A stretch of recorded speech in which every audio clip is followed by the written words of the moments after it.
Peuple haïtien, ouvrez bien vos oreilles.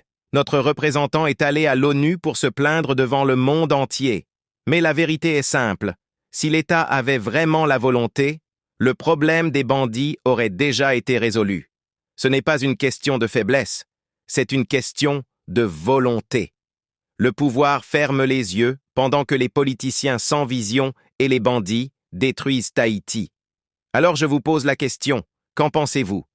Partagez votre opinion, car c'est ensemble que nous devons réveiller la conscience nationale. Je tiens à remercier la présidente de la République des Macédoines du Nord. L'Assemblée va entendre l'allocution de son Excellence, Monsieur Anthony Frank Laurent Saint-Cyr, président du Conseil présidentiel de transition de la République d'Haïti. J'ai pris le protocole de vouloir l'accompagner, son Excellence, qui m'invite à prendre la parole devant l'Assemblée.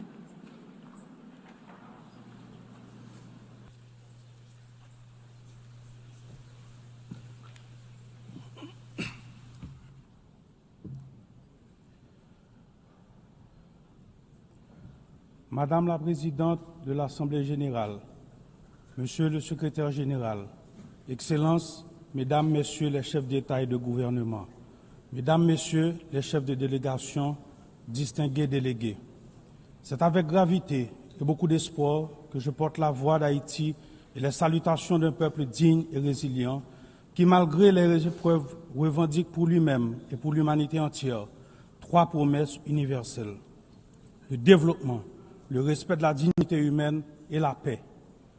La paix qui est aujourd'hui l'urgence absolue du peuple haïtien.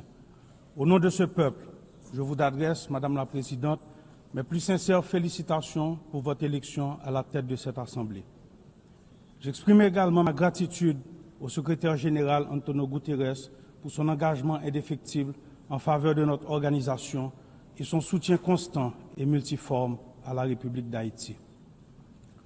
Mesdames, Messieurs, le thème de cette session, Mieux ensemble, 80 ans et plus pour la paix, le développement et les droits de l'homme, honore l'œuvre remarquable accomplie au fil des décennies.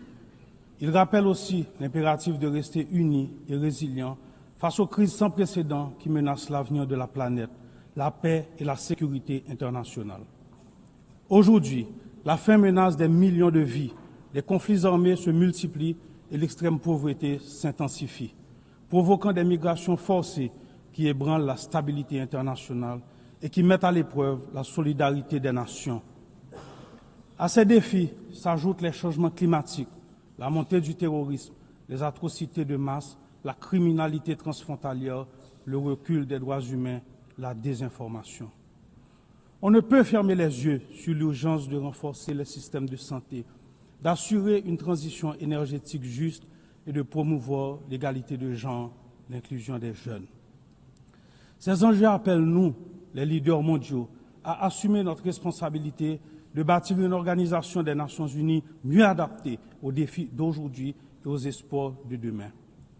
Nous devons veiller à ce que toutes nos actions, y compris les avancées technologiques comme l'intelligence artificielle, servent à la paix, le développement et la dignité humaine.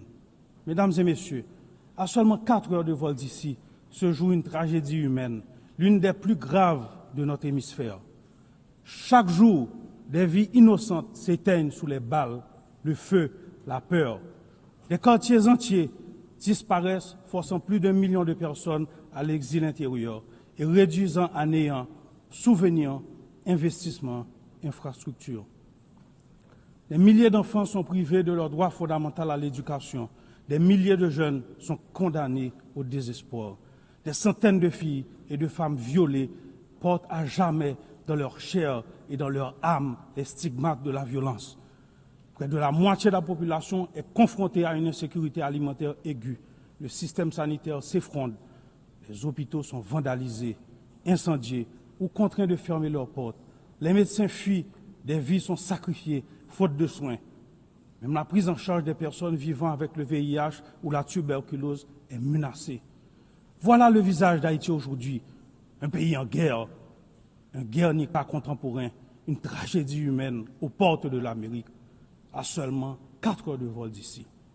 Il faut le dire, en Haïti, c'est une guerre qui se joue, une guerre entre des criminels qui veulent imposer la violence comme ordre social et une population désarmée qui lutte pour préserver la dignité humaine et la liberté.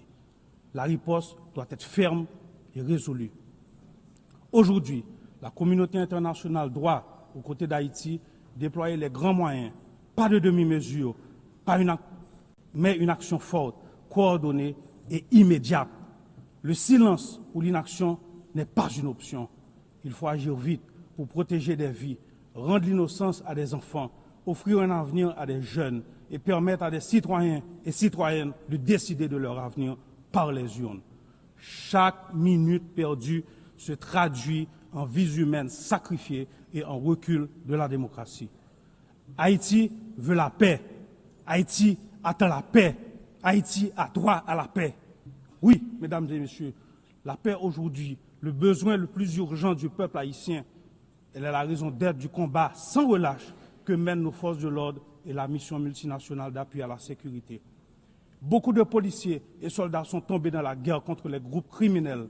Hommage à ces héros haïtiens et kenyans qui ont payé de leur vie, leur engagement pour le rétablissement de la paix et de la sécurité en Haïti.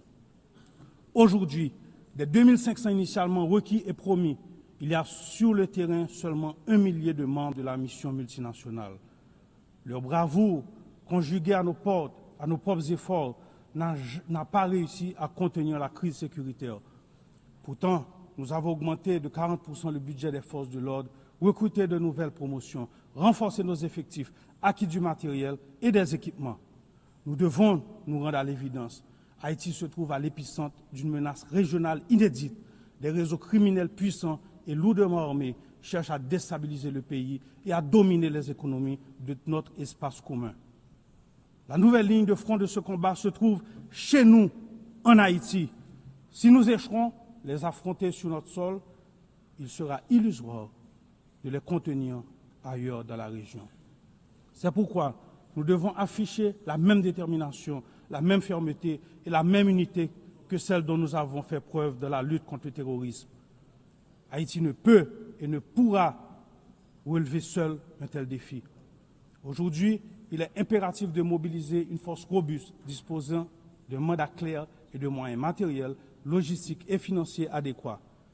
En cette matière, les leçons de l'expérience de la MMAS et les recommandations des experts haïtiens doivent être mises à profit. Nous avons également besoin d'une coopération internationale renforcée, fondée sur le partage de renseignements et de contrôles douaniers rigoureux afin de stopper le flux d'armes, de munitions, de drogue et de financement vers les gangs. La paix ne pourrait être restaurée que si nos partenaires de la région veillent par des mesures concrètes à ce que leur territoire ne serve plus de point de départ ou de transit à ces trafics. Les approches qui n'ont pas porté de fruits hier ne sauveront pas Haïti aujourd'hui. Il est impératif d'écouter la voix du peuple haïtien, d'oser des solutions nouvelles, fortes et adaptées aux réalités du terrain. En ce sens, nous souscrivons pleinement aux efforts engagés pour transformer la mission multinationale d'appui à la sécurité. Nous appelons également à la solidarité de toute la communauté internationale et plus particulièrement l'engagement des membres du Conseil de sécurité pour un vote favorable à la résolution établissant une force de suppression des gangs. C'est pourquoi je veux exprimer au nom du peuple haïtien ma profonde gratitude aux États-Unis d'Amérique et au Panama pour cette initiative dont la concrétisation marquera un tournant décisif dans la lutte contre l'insécurité qui étouffe notre nation. J'adresse également mes remerciements à l'administration du président Trump pour les efforts déployés afin d'apporter soutien et ressources dans notre lutte commune contre les gangs, ces ennemis qui menacent à la fois Haïti et toute la région.